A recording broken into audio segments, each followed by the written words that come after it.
Hello, devoted fans of the heart-wrenching twists and eternal flames of passion that define our beloved soap opera universe. It's us, your passionate crew at TV Days Drama Digest, the ultimate haven for dissecting every shadowy corner of daytime drama. We've been riding the waves of scandal and heartbreak alongside you for years, and today, we're diving headfirst into the churning waters of days of our lives. Buckle up, Salemites, because the fog is lifting on a mystery that's got the entire Peacock streaming empire buzzing like a hive of vengeful hornets. Who is slinking back into the cobweb-strewn streets of Salem? If you've been glued to your screens, whispering prayers to the soap gods for resurrection miracles, then you already feel the chill creeping up your spine. That fleeting shadow in the latest episode? The one clutching a tattered copy of A Stormy Night like a talisman from the grave? Oh, it's not just a cameo, it's a seismic shockwave threatening to unravel the fragile tapestry of lives we've watched fracture and reform for over half a century. Picture this. The golden hour sun dips low over the horizon, casting elongated shadows across the quaint, cursed facade of Alex Kiriaki's and Stephanie Johnson's cozy apartment. The air is thick with the scent of fresh brewed coffee, mingled with the faint, metallic tang of unspoken regrets, hallmarks of a day's scene primed for detonation. Alex, that brooding heir to the Kiriaki's fortune, his chiseled jaw set in a mask of weary determination, pushes open the door with a creak that echoes like a coffin lid groaning ajar. Beside him, Stephanie, the radiant Johnson daughter whose heart has been a battlefield since her day's debut, clutches his arm with fingers that tremble not from fear, but from the electric anticipation of normalcy they've chased like a mirage in the desert of Salem's endless betrayals. They've just escaped the suffocating grip of a gala fundraiser, where whispers of corporate intrigue and familial vendettas swirled like smoke from a smoldering cigar. Laughter still lingers on their lips, fragile, forced, a desperate bid to reclaim the joy that's been stolen from them time and again. But as they step across the threshold, the world tilts. The soft glow of the living room lamp flickers, as if the very electricity of the house senses an intruder from beyond. There, silhouetted against the rain-streaked window like a specter summoned by a Ouija board gone rogue, stands a figure. Tall, enigmatic, cloaked in the dimness that Days directors love to wield like a dagger. In his gloved hand, gloved, mind you, because nothing in Salem is ever straightforward, he holds a book.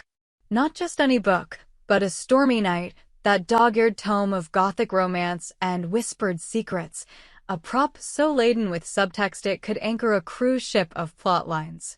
The camera lingers, cruelly, on the cracked leather spine, the pages yellowed with age and perhaps the residue of tears long dried. Who is this phantom? The internet exploded within minutes, forums ablaze, Reddit threads multiplying like rabbits in heat, X feeds clogged with frantic speculation. The consensus? It's Jeremy Horton, that slippery scion of the Horton legacy, slithering back to stir the pot of old flames and fresh grudges. But hold on to your popcorn, dear readers, because at TV Days Drama Digest, we don't settle for the obvious. No, we're peering deeper into the abyss, and what stares back? The wild-eyed ghost of Bobby Stein. Or, to invoke his true, tormented identity, Everett Lynch. Everett. The name alone conjures a whirlwind of shattered illusions and blood-soaked confessions. For the uninitiated, or those who binge-watched through a haze of nostalgia, let's rewind the reel to August 2024, a month that etched itself into Days lore as brutally as a carving knife on flesh. Everett Lynch, the Pulitzer Prize-winning journalist with a silver tongue and a soul scarred by alternate personalities, had been a powder keg since his 2023 introduction. Played with magnetic intensity by Blake Barris, Everett wasn't just a character. He was a fractured mirror reflecting the show's timeless obsession with identity, madness, and the razor-thin line between love and obsession. Under the alias Robert Bobby Stein, his childlike alter ego, a wide-eyed innocent trapped in a man's body, He'd woven himself into the fabric of Salem's elite, romancing the fierce Jada hunter with a tenderness that masked the storm within. But storms in Salem don't dissipate, they escalate into tempests of biblical proportions. Enter Connie Valinsky, the unhinged secretary whose descent into villainy rivaled the greats. Think Stefano Di Mera on a bad hair day crossed with a cyanide cocktail. Connie, driven by a cocktail of rejection, jealousy, and a god complex that would make E.J. Di Mera blush, orchestrated Everett's demise with the precision of a surgeon and the glee of a child with a new toy. It was a murder disguised as suicide, a macabre tableau painted in the crimson hues of betrayal. Picture the scene: a dimly lit hotel room, the air heavy with the scent of cheap bourbon and desperation. Everett, unraveling under the weight of his dissociative identity disorder, confronts Connie in a verbal fusillade that peels back layers of her fractured psyche. She snaps, oh, how she snaps, like a brittle twig under the boot of fate. A struggle ensues, furniture toppling like dominoes in an earthquake, accusations flying thicker than confetti at a funeral.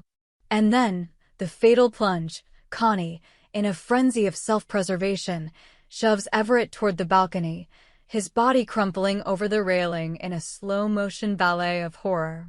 The fall is merciless, concrete rushing up to meet him with a sickening thud that reverberated through living rooms nationwide. Blood pooled like spilled ink on a novelist's page, and Connie, ever the artist of deception, staged the aftermath. A forged note, pills scattered like fallen stars, a narrative of despair so convincing it fooled even the Salem PD's finest. The fandom mourned. Oh, how we mourned. Social media became a digital wake, hashtags like hashtag RIP Everett Lynch and hashtag Justice for Bobby trending higher than a Di Mera stock spike. Blake Barris's performance in those final episodes, eyes hollow with the echo of Bobby's innocence, voice cracking like thunder on the verge of breaking, earned him Emmy whispers and our undying loyalty. The official word from Corday Productions? Everett Lynch is dead. Buried. Ashes scattered to the winds of narrative convenience. But here's the delicious heresy that TV Days Drama Digest dares to voice. What if it's all a lie? What if that plummeting silhouette was a stunt double, a cleverly edited red herring, a sleight of hand worthy of the great Houdini himself? Soaps don't kill off gold like Everett without a resurrection clause buried in the fine print. And now, with that shadowy intruder in Alex and Stephanie's apartment, clutching a stormy night, a book that, let's not forget, was Bobby's childhood favorite, read to him by a mother whose absence haunted his every altar. The pieces are slotting into place with the inexorability of a guillotine's blade. Let's dissect this apparition, shall we? Frame by tantalizing frame, because in Days of Our Lives, every shadow hides a secret, and every secret is a spark for revolution. The episode in question, airing just last week on September 12, 2025, drops us into the mundane turned malevolent with the finesse of a venomous serpent's strike. Alex and Stephanie, fresh from a night of forced civility amid the Kiriakis-Johnson feud that simmered since Victor's will reading debacle, seek solace in their sanctuary. The apartment, once a bastion of postcoital bliss, now feels like a stage set for Greek tragedy. As they cross the threshold, the door swings shut behind them with a whisper that might as well be a death rattle. The intruder doesn't bolt, he doesn't cower. He turns slowly, deliberately revealing just enough of his profile to ignite the fuse of recognition. The jawline, sharp as a switchblade, echoing Barris's signature intensity. The posture, slumped yet defiant, the hallmark of a man who's danced with demons and lived to waltz another day. And that book? A Stormy Night isn't mere set dressing, it's a breadcrumb trail leading straight back to Bobby's psyche. In a heart-wrenching flashback arc from 2024, we saw young Bobby, wide-eyed, thumb-sucking, lost in the pages of that very novel, escaping the chaos of his fractured home life. The stormy night of the title? A metaphor for the tempests raging within, much like the literal gale that now batters the apartment windows, as if the weather itself conspires to underscore the drama. Fan theories have proliferated faster than kudzu in a Southern Gothic novel. On the Days subreddit, u/Salem Spectre 42 posits that Connie's murder was a collaborative illusion. Everett, foreseeing her unraveling, faked his death to go underground, gathering evidence on her web of corporate espionage that ties back to the ISA's Black Ops. Think about it. They argue in a thread that's garnered 5K upvotes. Connie's not just a lone wolf. She's got DiMera fingerprints all over her. Everett's journalist instincts wouldn't let him die without exposing the rot. Over on X, #BobbyReturns is a battlefield of memes and manifestos, with that DOL diehard tweeting that book. It's Bobby's bat signal. Everett's alive, biding time in the shadows, waiting to drop the bomb on Jada's doorstep. Mark my words, next week's cliffhanger will shatter her world. And let's not overlook the TikTok theorists, those digital shamans channeling the collective unconscious of fandom. Viral edits splicing Everett's fall with resurrection tropes from General Hospital and The Young and the Restless, scored to a haunting remix of the Days theme. One clip, clocking 2 million views, zooms in on the intruder's hand scarred, perhaps from that fatal plummet, and whispers, "The devil's in the details," and Salem's devil always comes back hungrier. But why now? Why Alex and Stephanie's love nest as the stage for this spectral debut? The interconnections, *Days*, secret sauce, brewed in the cauldrons of Ken Corday's imagination. Alex, with his own history of identity crises, hello, the whole "Am I Victor's son?" saga, mirrors Everett's multiplicity in ways that scream narrative symmetry. Stephanie, ever the emotional anchor, has danced on the periphery of Everett's orbit through Jada's investigations, her empathy a lighthouse in the fog of suspicion. Could the intruder be there to warn them? Blackmail them? Or, gasp, seduce Stephanie back into the fray, reigniting a love triangle as jagged as broken glass? Remember, Bobby's innocence had a pull, a gravitational force that drew allies like moths to a porch light. In a show where twins swap places, comas birth miracles, and the dead rise more reliably than yeast and dough, Everett's return wouldn't just be a plot twist, it'd be a tectonic shift, realigning alliances and dredging up ghosts from every crypt in Salem. To fully appreciate the seismic potential, we must journey deeper into Everett Lynch's labyrinthine backstory, a tapestry woven with threads of trauma, triumph, and the kind of love that leaves scars deeper than any knife. Introduced in the spring of 2023 amid the fallout from the Devil's Possession arc, yes, that devil, Satan himself, lounging in Marlena Evans' body like it was a timeshare, Everett arrived as a bolt from the blue. An investigative reporter for The Spectator, Salem's rag of record, he was chasing leads on the body count-riddled mayoral scandal involving Paulina Price. But beneath the bylines and bravado lurked Bobby. The boy frozen in time, a dissociative shield against the abuse that shattered his childhood. Flashbacks, *Days*, bread and butter for emotional gut punches, revealed a young Everett huddled in a closet, a stormy night his only companion as parental screams echoed like artillery fire. The book, penned by the fictional Alara Voss, tells of a heroine weathering a literal and metaphorical gale, finding solace in unlikely love. It's no coincidence that Bobby clung to it. In Salem, literature isn't escapism, it's prophecy. Fast forward to his romance with Jada Hunter, the no-nonsense detective whose steel spine bent only for him.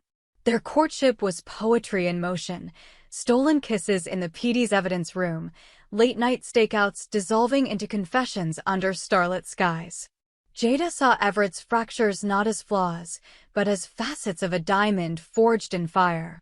Blake Barris and Lamont Archie, Jada's portrayer, had chemistry that crackled like live wires, earning them soap opera digest nods and fanfic marathons that could circle the globe. But Connie, oh Connie, the serpent in their Eden, slithered in as Abe Carver's aide, her mousy facade hiding a venomous core. Rejected by Harris Michaels in a subplot that reeked of missed opportunities, she fixated on Everett as her redemption arc's anti-hero. Her obsession metastasized, forged emails, planted evidence, and finally, that balcony betrayal. The suicide note? A masterpiece of mimicry, scrawled in Everett's hand but laced with Connie's rage. The pills? Laced with a sedative to ensure compliance in the staging. It was villainy elevated to high art, and in the weeks following, Connie's reign of mini-terrors, tampered brakes on Chanel's car, whispers of blackmail to EJ, kept the tension taut as a garrote wire. Everett's death rippled outward like a stone in a still pond, shattering Jada's composure. We watched her unravel in episodes that were masterclasses in grief, pacing the Salem PD like a caged panther, poring over case files until dawn's cruel light exposed the hollows under her eyes. Rafe Hernandez offered solace, but it was tainted, familial loyalty clashing with unspoken longing. Stephanie, too, felt the aftershocks. As Jada's confidant, she'd held her friend through sobs that shook the foundation of their sisterhood. And Alex? His Kiriaki's paranoia amped to 11, suspecting corporate sabotage in every shadow, unaware that the real threat might be a ghost with a grudge. Now, with this apartment intruder, the dominoes teeter. If it's Everett alive, altered, perhaps even more unhinged by his demise, what vendetta does he carry? Against Connie, who's presumably rotting in a supermax, her schemes exposed in a post-credits rush of arrests? Or deeper, toward the system that failed him, the Spectator's editorial board, the ISA's shadowy overseers, even Jada, whose badge blinded her to his cries for help. The book in his hand isn't just nostalgia, it's a declaration. A stormy night ends with the heroine emerging from the tempest not broken, but reborn fiercer, unbound. Is Everett signaling his phoenix rise? A plan to expose Salem's underbelly, starting with the Kiriaki's empire's dirty laundry? Diving into the dramatics, let's amplify the stakes. Imagine the fallout. Jada, piecing together clues in a montage of feverish intensity, grainy security footage, a misplaced cufflink, the faint scent of Everett's cologne lingering like a lover's ghost. Her confrontation with the intruder? Electric. Bobby, she'd whisper, voice fracturing like ice on a thawing lake. He'd turn fully then, face gaunt, but eyes ablaze with the fire of survival. Not Bobby anymore, Jada. Just the storm. Cue the swelling strings, the slow-motion embrace laced with suspicion, and cut to black on a kiss that tastes of ashes and absolution. But Days thrives on multiplicity, and so must our speculation. Theory 2. It's not Everett, but a doppelganger, perhaps a long-lost twin, engineered in some DiMera lab, because why not? Or Jeremy Horton, as the masses clamor, returned from Europe with a score to settle over old Horton feuds. Jeremy, last seen in the 80s played by a rotating cast of heartthrobs, was the black sheep, gambler, charmer, thief of hearts and heirlooms. His return could inject fresh blood into the family tree, but holding a stormy night? That's too on the nose for a Horton prodigal. No, the specificity screams Stein. Theory 3 ventures into the metaphysical, Days, style, time loops, courtesy of the show's penchant for sci-fi detours. Remember the dream sequences? The alternate realities? What if Everett's death hurled him into a temporal eddy, spitting him back in 2025 as a man out of time, book in hand as his only anchor to sanity? Dramatic? Utterly. And with Marlena Evans' psychiatric prowess on standby, the therapy sessions alone could fuel a season. As we peel back these layers, it's impossible not to marvel at Days of Our Lives, enduring alchemy. Since its 1965 premiere, conceived by Ted and Betty Corday as a modest hospital drama, it's ballooned into a 60-season behemoth, outlasting wars, pandemics, and its own cancellations. Salem isn't a town, it's a pressure cooker of human frailty, where love is a weapon, forgiveness a fool's errand, and death a revolving door. Icons like John Black, resurrected from a mercenary's grave, and Stefano Di Mera, who's died more times than a cat's got lives, set the precedent for returns that redefine legacies. Everett fits the mold, too complex to discard, too magnetic to mourn forever. Fan reactions? A maelstrom. At the recent DOL Fan Fest in Pasadena, panels buzzed with "Bring Back Bobby" chants, cosplayers in trench coats channeling Barris's brooding vibe. Online petitions on change.org have surged past 50,000 signatures, demanding Corday revive the arc. Even cast members tease. Lamont Archie, in a Soap Opera Digest interview, coyly noted, "Jada's stories are never closed books. Storms pass, but lightning strikes twice." And Blake Barris? Silent as the grave fittingly, but his recent ex-post, a cryptic photo of a stormy seascape captioned "Nights like these," has sleuths in a frenzy. Yet amid the hype, a shadow of doubt. Is this return earned, or a ratings ploy? Days has weathered criticism for recycling tropes, amnesias, evil twins, baby swaps, but its heart beats in the authenticity of pain. Everett's arc, rooted in mental health struggles, dared to humanize dissociation in a genre often accused of sensationalism. A thoughtful resurrection could elevate it, a slapdash one bury it. As the sun sets on this speculation, much like the stormy night that birthed our mystery, we at TV Days Drama Digest implore you, keep watching. Salem's secrets unfold not in bursts, but in the slow bleed of revelation. Is that figure Bobby Stein risen to reclaim his life? Jeremy Horton scheming anew? Or something darker, a harbinger of chaos yet unborn? Tune in next week when the apartment confrontation explodes into a symphony of screams and revelations. And remember, in the world of Days of Our Lives, no one's ever truly gone. They're just waiting in the wings, book in hand, for the curtain to rise once more. What do you think, fellow devotees? Drop your theories in the comments below. Will Everett's ghost shatter Jada's heart anew, or forge it stronger? Hit that subscribe button for more deep dives into the drama that never sleeps. We hope you enjoyed it and look forward to sharing more with you in the future. Don't forget to like, comment, and subscribe TV Days Drama Digest for more updates on Days of Our Lives.